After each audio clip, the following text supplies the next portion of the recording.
Hello നമസ്തേ. ഇന്ന് world mental health day ആണ്. അപ്പോൾ കുറച്ച് മെൻ്റൽ ഹെൽത്തിനെ പറ്റി സംസാരിക്കാമെന്ന് വിചാരിച്ചു. അപ്പോൾ ഈ വർഷത്തെ മെൻ്റൽ ഹെൽത്തിൻ്റെ തീം എന്ന് പറയുന്നത് തന്നെ ആക്സസ് ടു സർവീസ്, അതായത് പാൻഡമിക് പീരീഡ്സ് വരിക, യുദ്ധങ്ങൾ വരിക, പ്രകൃതി ദുരന്തങ്ങൾ വരിക. അപ്പോൾ ഒന്നിലധികം പേര് ഇതുപോലെ സൈക്കോളജിക്കലി വീക്കാകുകയും അവർക്ക് മെൻ്റൽ സപ്പോർട്ട് കൊടുക്കുകയും ചെയ്യുക എന്നൊരു ഉദ്ദേശത്തോടെ ആയിരിക്കാം ഇന്നത്തെ ആ ഒരു സ്ലോഗൻ അവർ ഇട്ടിട്ടുള്ളത്. പക്ഷേ ഞാനിന്നിവിടെ പറയാൻ ഉദ്ദേശിക്കുന്നത് നമ്മുടെ പേഴ്സണൽ മെൻ്റൽ ഹെൽത്തിനെ പറ്റിയാട്ടോ. ഇപ്പോൾ നമ്മളൊരു 10 പേരോട് സംസാരിച്ച 8 പേർക്കും ഭയങ്കരമായിട്ട് മെൻ്റൽ സ്ട്രെസ് അനുഭവിക്കുന്നുണ്ടെന്നാണ് എനിക്ക് തോന്നുന്നത്.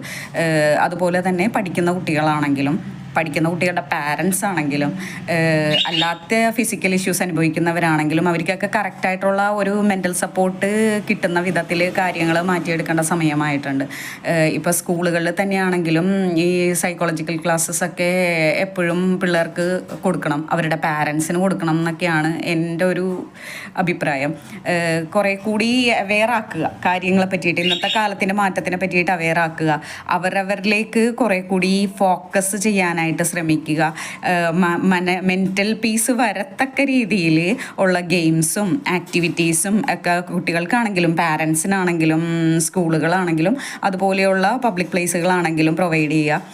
ഇപ്പോൾ ശരിക്കും ഇപ്പോൾ നടക്കുന്നുണ്ട്. ഇപ്പോൾ ഈ മാരത്തൺ നടക്കുന്നത്, അതുപോലെ തന്നെ ഒരുപാട് ആക്ടിവിറ്റീസ് നടക്കുന്നുണ്ട് കേട്ടോ സോഷ്യൽ മീഡിയ വഴിയൊക്കെ. അതിലൊക്കെ എല്ലാവരുടെ അവെയർനെസ് അതിലേക്ക് എത്തുന്നില്ല എന്നുള്ളതാണ് സത്യം. പിന്നെ വേറൊരു കാര്യം, നമ്മളെ തന്നെ പുഷ് ചെയ്താൽ മാത്രമേ ഇതിലോട്ടൊക്കെ എത്തിപ്പെടാൻ പറ്റത്തുള്ളൂ. അയ്യോ അതെനിക്ക് പറ്റിയതല്ല, അല്ലെങ്കിൽ അതെനിക്ക് പറ്റത്തില്ല എന്നും പറഞ്ഞിരുന്നാൽ കാലാകാലങ്ങളായിട്ട് ഡിപ്രഷൻ അടിച്ചിരിക്കാമെന്ന് മാത്രമേ ഉള്ളൂ. അപ്പോൾ ആ ഒരു ഷെല്ലിൽ നിന്ന്, നമ്മൾ ഇരിക്കുന്ന ആ ഒരു സെക്യൂർ ഷെല്ലിൽ നിന്ന് പുറത്ത് വരിക എന്നുള്ളത് അവരവരുടെ ആവശ്യമാണ്. അപ്പോൾ നമ്മൾക്ക് എന്താണ് ക്രിയേറ്റീവായിട്ട് ഇഷ്ടം, ഇപ്പോൾ ഒരു എന്തെങ്കിലും ചെയ്യുന്നതാണോ, അല്ലെങ്കിൽ ഇതുപോലുള്ള ആക്ടിവിറ്റീസ് ഗ്രൂപ്പ് ആക്ടിവിറ്റീസിൽ പങ്കെടുക്കുന്നതാണോ, അല്ലെങ്കിൽ പഠിക്കാൻ പോകാനാണോ ഇഷ്ടം. ഇപ്പോൾ പ്രായമൊന്നും ഒരു പ്രശ്നമില്ലല്ലോ, എല്ലാവർക്കും ആർക്ക് വേണമെങ്കിലും എന്ത് വേണമെങ്കിലും ചെയ്യത്തക്ക രീതിയിൽ കാലം മാറിയിട്ടുണ്ട്, ഒരുപാട് പുരോഗമനം വന്നിട്ടുണ്ട്.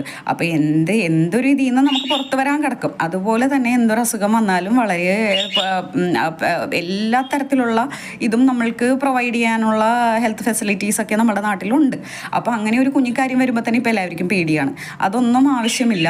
കാര്യം നമ്മൾക്ക് മുന്നോട്ട് പോകണമെങ്കിൽ നമ്മളുടെ ഒരു ധൈര്യം തന്നെയാണ് ഏറ്റവും ഇമ്പോർട്ടൻറ്റ്. നമ്മൾക്കിപ്പോൾ എന്തെങ്കിലും ഒരു ഫിസിക്കൽ ഇഷ്യൂ വന്നാലും അതല്ലെങ്കിൽ ഒരു മെൻ്റൽ സ്ട്രെസ് വന്നാലും അതിന് സപ്പോർട്ട് ഒരാളോട് ചോദിച്ച് മേടിക്കുക എന്നുള്ളത് അവരവരെ ആവശ്യമായിട്ട് കാണുകയും അതിൽ നിന്ന് പുറത്ത് കടക്കാനായിട്ട് ശ്രമിക്കുകയും ചെയ്യുക. ചുമ്മാ അതെല്ലാം സപ്രസ് ചെയ്ത് വീട്ടിൽ കുറേ പ്രശ്നങ്ങൾ ഉണ്ടാക്കി അല്ലെങ്കിൽ എല്ലാവരെയും ഹെയ്റ്റ് ചെയ്ത് അങ്ങനെയൊക്കെ വന്നു കഴിഞ്ഞാൽ നമുക്കതൊന്നും പരിഹരിച്ച് മുന്നോട്ട് പോകാൻ പറ്റത്തില്ല.